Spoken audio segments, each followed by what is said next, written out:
Social media पर channel Mahalakshmi की ओर से आपके पास सादर जय। आज है बहुत खास दिन, माघ शुक्ल द्वितीया का है। आपको चित्र दिखाएंगे, पर उससे पहले आज हमारे 12वें तीर्थंकर पहले बाल ब्रह्मचारी, आज उनका ज्ञान कल्याण दिवस है। पर आज उस दिन एक तरफ ज्ञान की चक्षु खुल रहे हैं, दूसरी भी खबर देखिए। खबर तो अच्छी लग रही है आपको ये कि जैन पिलर वहाँ पर है जिस पर ये विवाद चल रहा है।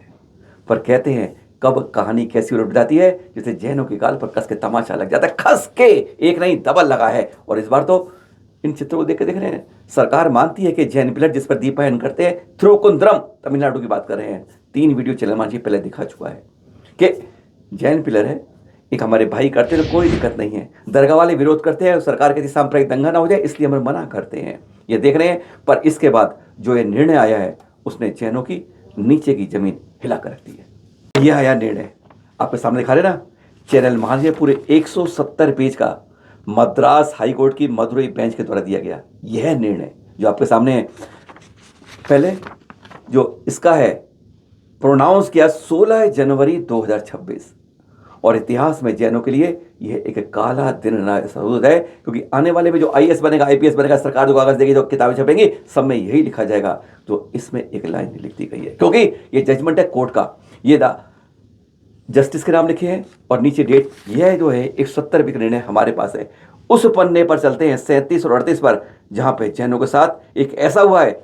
हम अदालत के निर्णय का पूरा पालन करते हैं, मान्य करते हैं, पर जिस बात पे है वह हमारा अधिकार बनता है। और इस बारे में चैनल महालक्ष्मी हमारे जाने माने वकील हैं सुनील कुमार जैन जी के साथ, जो सुप्रीम कोर्ट के हैं, उनसे रिक्वेस्ट कर दी है कि अगले 2 दिनों तैयार करके इसको मद्रास हाई कोर्ट की मदुरई बेंच में इसके विरुद्ध इस लाइन को हटवाने की शुरुआत की जाए। और इस जजमेंट के पेज नंबर 37 और 38, क्रमांक 7 और 8, एक लाइन ने पूरी जैन संस्कृति को हिला के रख दिया है। जैनों की कहते चूल्हे हिला दी गई। एक छोटी सी बात ऐसी जिसके कोई जड़ नहीं है, कोई पैर नहीं है, जैन समाज है क्या? बात करेंगे, पहले आपको निर्णय सुना देते हैं। पेज नंबर सीधा पहुंचते हैं हम 37 नंबर पर, और उसके अंदर देखिएगा यहाँ पर लिखा हुआ है 8 नंबर देखते हैं, 7 नंबर की चीजें। For a long time Hindu temples and structures of Hindu religion alone were along the foothills on the hill. Jain structure थी कि नहीं, हिंदू स्ट्रक्चर लिखी है, हम इसमें विरोध नहीं करते। दावा जैनों का है, जैन पिलर हैं, मंदिर भी हैं हिंदुओं के, लेकिन वास्तव में पिलर जैन प्राचीन रूप से है। आज उसका विवाद की बजाय आगे पढ़ते हैं। पहले rest of the hill remain unoccupied later on. अब ये बात इंपॉर्टेंट है जो लिखी गई, later on that earlier one the Jains but there have mentioned कि later on Jain caves and inscriptions were carved. Jain गुफाएं और जो जैनों के शिलालेख लिखे हुए हैं वह सब बाद में बने हैं। दावा यह कि किसने कहा यह अभी नहीं मालूम चलता, पर कोर्ट के निर्णय में यह पेज पे लिखा गया है। These were followed by the dargah Sufi की। जी हाँ, वह बात ठीक है। और इसके बाद जो बात आई अगले पेज पर देखते हैं, पेज नंबर 38 के ऊपर, और शुरू की 3 लाइनों ने तहनों के लिए एक ऐसी बात कर दी जो आज जैन समाज सोया पड़ा है। They were put up on the roads of the hill and different places at different period. अलग अलग समय पर लिखी गई। और इसके बाद जो लाइन है, ओनली मच आफ्टर, हिंदुओं के काफी बाद, the followers of Jainism and Islam comes to this part of the country. वो इस बात में आए आइदर एज ए प्रीचर्स, उपदेशक के रूप में, और एज इन्वेडर्स। हम मानते हैं कि मुसलमान लोग आक्रमण करने आए थे, बाहर आए थे, अंग्रेज वाले आए थे इस तरह से, लेकिन क्या जैन इस सब सनातनी परंपरा सबसे प्राचीन मानने वाले ऋषभनाथ से इसलिए शुरुआत हुई। चाहे हिंदुज्म हो तो जैनिज्म हर कोई मानता है, प्रधानमंत्री मानते हैं, मुख्यमंत्री सब मानते हैं, लेकिन आज हाईकोर्ट ने दिया जैन्स आर इन्वेडर्स, जैन आक्रमणकारी हैं। हमने कैसे स्वीकार कर लिया इस बात को? अरे जैनों में तो अहिंसा का पालन होता है। यहाँ पे जैनों के अंदर महाभारत नहीं होती भाइयों के बीच में, यहाँ तो अहिंसक द्वंद्व होता है, और वह भी ऐसा कि जिसमें किसी कोई आपस में 2 भाई, बाहुबली भरत भाई का है, हर कोई जानता है। उन दोनों ने मिलकर मलयुद्ध चलयुद्ध किया, और लेकिन वहां 2 भाइयों के बीच में वहां तो महाभारत हुई थी, जो पूरा इतिहास जानता है। और आज जैनों को इन्वेडर्स कह दिया है। इस बारे में चैनल महालक्ष्मी ने सीधा कई वकीलों से रिक्वेस्ट करी कि भैया इसके विरोध में कुछ खड़े, हटवाएं इसको। सुप्रीम कोर्ट के वकील सुनील कुमार जी, जो तीर्थ क्षेत्र कमेटी के कई केस लड़ रहे हैं, गिरनार के और पहले शिखर जी लड़ चुके हैं, उन्होंने हमें वादा दिया है कि अगले 2 दिन में वे हमारी बात पे हाई कोर्ट पहुंचाएंगे वहां मदुरई के अंदर और इस लाइन को हटवाएंगे, क्योंकि अगर यह लाइन रह गई तो समझ लीजिए जैनों का इतिहास पूरा बिगड़ गया। आईएएस आईपीएस के अंदर, सरकार के अंदर आएगा जैन आर इन्वेडर्स, बहुत अच्छा चैप्टर बनेगा और नीचे का एज पर the decision of the high court, page number 38 line ये है। अगर जैन समाज नहीं जागा तो इस तरह की बातें आज हमारी संस्कृति को, हमारी विरासत को, हमारे धर्म को मिटाने के लिए काफी हो जाएंगी।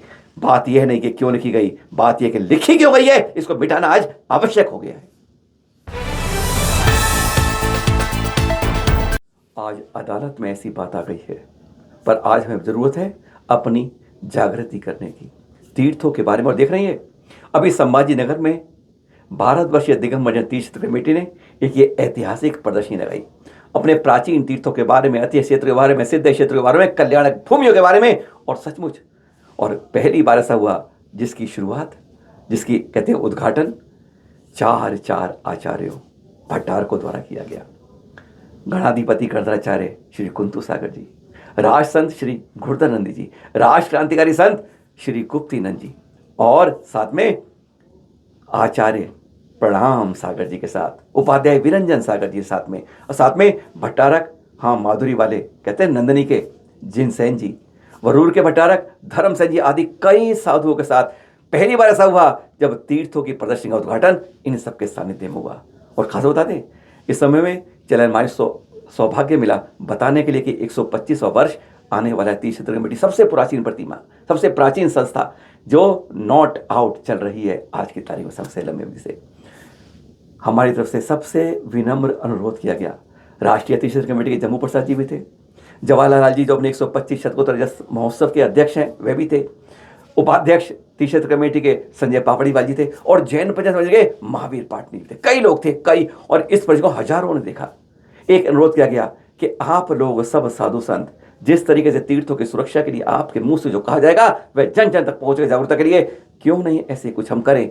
आपका वर्षों की स्थापना हो, देश में किसी भी साधु संत के हो, कोई भी जगह पंचकराणक हो, कहीं बड़े विधान हो रहे हो, तो क्यों नहीं उसके लिए कलश ऐसे रखे जाएं तीर्थ सुरक्षा के लिए जिसकी राशि तीर्थ क्षेत्र कमेटी पर जाए और वह सीधा उसका तीर्थों के जीर्णोद्धार में लगाए।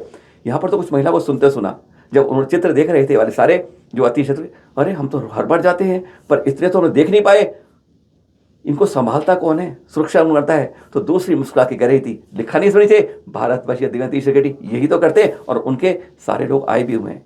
कुछ इस तरह की चर्चा आई थी, तीर्थों पर जाएं, उन्हें सुरक्षित करें और नहीं तो पंचकराणक चतुर्मास कलश में इस बार ध्यान रखें एक तीर्थ सुरक्षा कलश की स्थापना करनी है।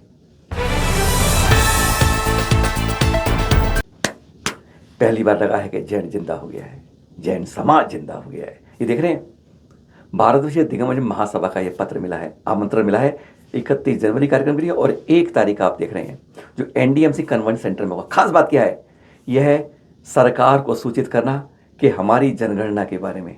सरकार तो कहती है ना 44,51,753 जैन हैं, वास्तव में हम कहते हैं कि यह संख्या 1 करोड़ नहीं 2 करोड़ के पार होगी। किस तरीके से गिनती करनी है इसके बारे में सम्मेलन होगा। और सबसे दूसरी बात जो इंपॉर्टेंट है, जो जैन समाज की एक नई लिखेगी कि इस बार का महावीर स्वामी जन्म कल्याणक सारे संप्रदाय, चाहे वो श्वेतांबर भाई हो चाहे दिगंबर भाई हो, मिलकर मनाएंगे, एक जगह नहीं, पूरे भारत में जहां भी होगा एक एकता का बिगुल बजेगा। और अगर यह बात सफल हो जाती है तो सचमुच एक जैन एकता का जो बिगुल बचेगा वह हमारे विवाद को खत्म करेगा और सरकार को अपनी ताकत का अंदाजा हो पाएगा। इस बार महावीर स्वामी एक साथ, चाहे श्वेतांबर हो चाहे दिगंबर हो, चाहे श्वेतांबर स्थानकवासी हो चाहे मूर्ति पूजक हो या स्थान 13 पंथी हो और इधर 20 पंथी हो 13 पंथी हो, तो सब मिलकर एक साथ बनाएंगे। तो कहते हैं जैनों का एकता का नाजा बुगल आज पूरे आकाश में गुंजायमान होगा। आज मन नहीं है खबरों के बारे में बात करने का, क्योंकि एक कहते हैं ना काला धब्बा माथे पर लगा दिया गया जैन आर्य। किसी पिक्चर में देखा था कि खोद दिया था उसके माथे पर एक बालक के, पर वही आज लगता है कि हमारे हाथों पैरों पर वह खोद दिया। पर हाँ देख रहे हैं ये नमोकार तीर्थ के दर्शन कर रहे हैं आप। जी हाँ, 6 फरवरी से जहाँ पर एक अभूतपूर्व पंच कराने की तैयारी है। गुरुवर आचार्य देवनंद के सानिध्य में इसकी तैयारी बहुत जोर, 200 से ज़्यादा संतों का समागम मिलेगा। एक अभूतपूर्व पंच कराना को तैयारी अभी से कर लीजिए, अब ज़्यादा दिन नहीं बचे हैं। जगह जगह से सैकड़ों नहीं हजारों किलोमीटर दूर से संत यहाँ पहुँच रहे हैं। गणाधिपति गर्दराचार्य कुंतु सागर जी के सानिध्य में अनेकों आचार्य, अनेकों संत, अनेकों गणनियारिकाएं, अनेकों साधु आरिकाएं एलक शुल्लक महाराज होंगे। एक ऐसा स्थान है जहां पर आप आकर कहते हैं अधिकांश संतों के दर्शन का सौभाग्य अलग पाएंगे। चल अजर तीर्थ का समागम पंच किरणक नमोकार तीर्थ। फिर मिलेंगे आपके साथ। जागते रहिए, जगाते रहिए, जैनों की संस्कृति को बचाने के लिए हमेशा तैयार रहिए। सादर जय जिनेन्द्र।